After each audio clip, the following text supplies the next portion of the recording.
तो hello friends, एक और इम्पोर्टेंट कॉन्सेप्ट समझाता हूँ मैं आपको। देखो, नीट में बहुत बार स्ट्रेस और स्ट्रेन को लेके ग्राफ पूछा जाता है। बहुत बच्चों को इसमें डाउट रहता है कि क्या होता है, कैसे होता है, समझ में नहीं आता। देखो, सबसे पहले मैं बहुत बेसिक सी चीज़ समझाता हूँ। अगर आपको ऐसे ग्राफ दे दिए जाएँ और पूछे कि कौन ज़्यादा ब्रिटल है, किसका एंगल ज़्यादा होगा, किसका एंगल कम होगा, ठीक है? बहुत बेसिक सी चीज़ समझो, ठीक है? ज़्यादा भागना नहीं है। सबसे पहले तो इसके ग्राफ को समझो, ठीक है? देखो, क्या होता है कि सपोज करो कि आपको कोई पार्टिकल दे दिया गया या कोई मटेरियल दे दिया गया, सपोज रबड़ ही दे दिया गया है आपको, ठीक है? अब आप स्टार्टिंग से चल रहे हो, मतलब कि आपने क्या किया, एक रबर को लिया और भाई आपने उसको स्ट्रेच कर दिया, स्ट्रेस कर दिया, आपने उस पे फोर्स लगा दिया, ठीक है? अब फोर्स लगाने से क्या होगा, फोर्स लगाने से क्या होगा, ये खींचेगा, ठीक है? जैसे मैं आपको लाइव एग्जांपल देके समझाता हूँ, देखना कि क्या होता है। देखो, जैसे यार ये मेरे पास रबड़ है, अब मैं क्या कर रहा हूँ, मैंने इस पे फोर्स लगाया, लगाया, लगाया, लगाया, स्ट्रेस हो रहा है, ठीक है?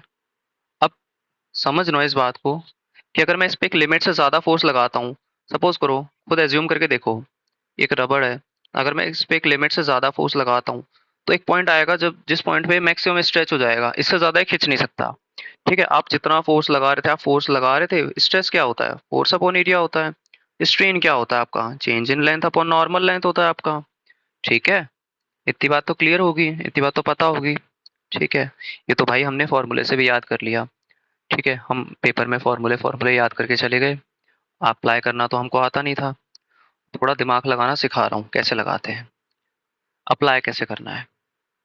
रबड़ है भाई, रबड़ पे फोर्स लगा रहा हूँ मैं, इधर फोर्स है, मैं फोर्स लगा रहा हूँ, चेंज इन लेंथ हो रही है, फोर्स लगा रहा हूँ, चेंज इन लेंथ हो रही है, फोर्स लगा रहा हूँ, चेंज इन लेंथ हो रही है, फोर्स बढ़ाया, चेंज इन लेंथ हुई, फोर्स को और बढ़ाया, चेंज इन लेंथ हुई, फोर्स को और बढ़ाया, चेंज इन लेंथ हुई। अब यहाँ पे मैक्सिमम खींच दिया भाई, इससे ज्यादा नहीं खींच सकता मैं।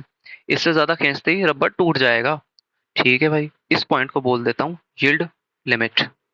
अब क्या हुआ, मैंने फिर रबड़ को थोड़ा सा स्ट्रेच कर दिया, मतलब ये वो पॉइंट है, अगर आप यहाँ पे फोर्स जीरो भी कर दोगे ना, तो भी ये जो रबड़ है ये अपनी पॉइंट पर ही टिका रहेगा। अगर आप इसको यहाँ पर ऐसे रख दो, छोड़ दो, तो भी ये यहीं पर टिका रहेगा, ठीक है?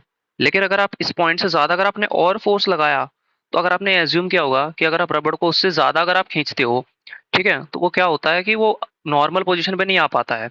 अगर आप इसको और ज्यादा स्ट्रेच करोगे, और ज्यादा स्ट्रेच करोगे, तो क्या होगा, ये नॉर्मल रीगेन नहीं कर पाएगा, ये थोड़ा सा लूज हो जाएगा। ये आपने एज्यूम किया होगा, जब पहले पहले आप नया नया रबड़ लेके आते हो स्कूल में, टाइट रहता है, एकदम कड़क वाइट रहता है। लेकिन क्या होता है, बाद में आप धो पीट के उसको घीस के बिल्कुल कैसा बना देते हो, वो बहुत ज्यादा लूज हो जाता है।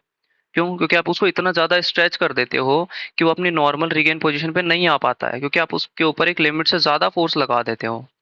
ठीक है? तो उसकी जो इलास्टिक प्रॉपर्टी है ना, देखो, एक चीज़ और समझाता हूँ। इलास्टिक का मतलब ये नहीं है कि आप उसको कितना ज़्यादा खींच सकते हो, कितना ज़्यादा स्ट्रेस कर सकते हो। इलास्टिक का मतलब ये होता है कि आप स्ट्रेस करने के बाद में वो कितनी जल्दी अपनी पोजीशन को रीगेन करता है, that is elastic property. Okay? तो आपने एक लिमिट से ज़्यादा जब उसको स्ट्रेस कर दिया, तो क्या होगा, वो अपनी नॉर्मल पोजीशन पर नहीं आ पाएगा। फिर आपने फर्दर उसके ऊपर उस लिमिट से ज़्यादा फोर्स लगाया, अब उसकी इलास्टिक प्रॉपर्टी तो खो चुकी है। अगर आप उससे अब और ज़्यादा फोर्स लगा रहे हो, और ज़्यादा फोर्स लगा रहे हो, तो उसकी प्लास्टिक प्रॉपर्टी स्टार्ट हो गई है। ठीक है? वो लूज़ तो हो चुका है, लेकिन आप फर्दर उस पे फोर्स लगा रहे हो। आपने इतना ज़्यादा फोर्स लगा दिया कि वो फ्रैक्चर हो जाएगा, वो टूट जाएगा। ठीक है भाई, ये बात अब मेरे को समझ में आ गई। ये ग्राफ मेरे को समझ में आ गई, ये ग्राफ ये कहना चाह रहा था। अब मैं क्वेश्चन पे आता हूँ कि आपको ये क्वेश्चन दिया गया है, आपको ये दो ग्राफ दे दिए गए। अब देखो, दो वर्ड्स होते हैं, एक होता है भाई डक्टाइल, एक होता है ब्रिटल। आपसे पेपर में ये दो ग्राफ दे दिए गए, और ये दो ग्राफ देने के बाद में आपसे पेपर में पूछता है कि यार डक्टाइल कौन सा है इनमें से, और ब्रिटल कौन सा है इनमें से। ठीक है? अब देखो, डक्टाइल का मतलब वो होता है, आपने सुना होगा कोई एलिमेंट पे लिखा होता है कि ये बहुत ज्यादा डक्टाइल है या ये बहुत ज्यादा ब्रिटल है। डक्टाइल का मतलब होता है जिसको आप तोड़ तोड़ के वायर में कन्वर्ट कर सकते हो। सपोज करो, आप किसी फैक्ट्री में काम करने चले गए, आपको एक बॉल पकड़ा दी स्टील की या any one matter, like copper ले लो, कुछ भी ले लो, ठीक है? आपको उस मटेरियल की बॉल दे दी गई और बोला कि यार इससे आपको वायर बनाना है, सपोज करो 10 मीटर का वायर बनाना है। आपने उसको डाल दिया, आपको दे दिया गया हथौड़ा, आपने उसको तोड़ते रहे, आप उस पर फोर्स लगाते रहे, वो टूटा नहीं, वो पतला होता गया, ठीक है, वो बहुत पतला वायर बन गया। ठीक है, that is ductile. Ductile means convert into thin wire. ठीक है, इसका मतलब ये हुआ ना कि यार मैंने उस पे बहुत लिमिट से ज़्यादा फ़ोर्स लगाया, लगाया, लगाया, लगाया, लगाया, लेकिन वो फ्रैक्चर नहीं हुआ। मतलब उसका ये जो फ्रैक्चर वाला पॉइंट है ना, ये बहुत ज़्यादा दूर है। ठीक है, वो आसानी से फ्रैक्चर नहीं होता। जो डक्टाइल मटेरियल होता है ना, वो आसानी से फ्रैक्चर नहीं होता। वो बहुत ज़्यादा फ़ोर्स लगाने के बाद जब वो बहुत ज़्यादा थिन हो सकता है, उसका जो फ्रैक्चर पॉइंट है वो बहुत ज़्यादा दूर है। ठीक है, तो that is ductile. Ductile means जो डी वाला पॉइंट है, E point in the graph is too far for the ductile. ठीक है, सेकंड थिंग, अगर आपको बोला है कि ब्रिटल है, आपको कोई एलिमेंट दे दिया गया और बोला है कि आप इसको किस में कन्वर्ट करो, तो ब्रिटल वो होता है जो बहुत जल्दी ब्रेक हो जाता है। ब्रेक हो जाता है सडनली।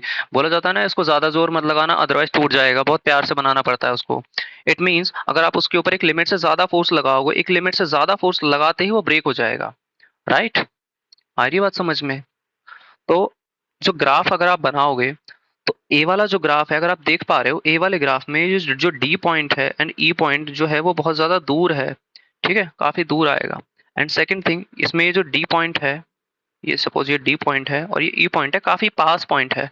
तो क्या मैं ये बोल सकता हूँ कि भाई ये वाला तो है डक्टाइल और ये वाला ग्राफ है ब्रिटल? ठीक है, ये डक्टाइल मटेरियल का ग्राफ है और ये ब्रिटल मेटल का ग्राफ है। ठीक है, ये बात समझ में आ गई मेरे को? ठीक है, बिल्कुल बात है।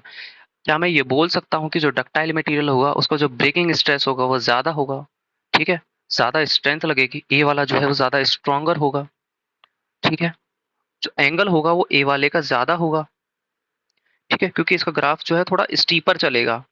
ठीक है, क्यों? क्योंकि आप इस पे कम फोर्स लगाओगे तब भी ये ज़्यादा, इसकी लेंथ इंक्रीज होगी। अगर आप इसका ग्राफ जो है देखोगे, थोड़ा स्टीपर आता है, ये जो एंगल आएगा ये थोड़ा ज़्यादा आएगा। तो theta is greater than theta B, क्योंकि आप इस पे कम फोर्स लगाओगे तब भी ये ज़्यादा लेंथ में चेंज लाएगा। ठीक है, आप थोड़ा सा फोर्स लगाओगे इसकी लेंथ ज़्यादा बढ़ जाएगी, थोड़ा सा फोर्स लगाओगे लेंथ ज़्यादा बढ़ जाएगी, क्योंकि इसको कन्वर्ट होना है, ये डक्टाइल है। ठीक है, आप इस पे थोड़ा सा फोर्स लगाओगे इसकी लेंथ ज़्यादा चेंज होती है। तो वहीं अगर आप ब्रिटल की बात करोगे तो इसको जो एंगल होता है वो एज कम्पेयर टू डक्टाइल थोड़ा सा कम होता है। राइट? अगर आपसे पेपर में क्वेश्चन पूछे कि यंग मॉडुलस बता दो, इलास्टिक बता दो, तो यंग मॉडुलस किसका ज्यादा होगा? ऑब्वियसली डक्टाइल का ज्यादा होगा एज कम्पेयर टू ब्रिटल। ठीक है, क्यों? क्योंकि वो ज्यादा इलास्टिक है, उसका यंग मॉडुलस ज्यादा है। ठीक है, समझ में आ गई बात? क्लियर? आई होप आपको ये टॉपिक क्लियर हुआ होगा, ये क्वेश्चन क्लियर हुआ होगा, एग्जाम में इसको कैसे डील करना है। ओके।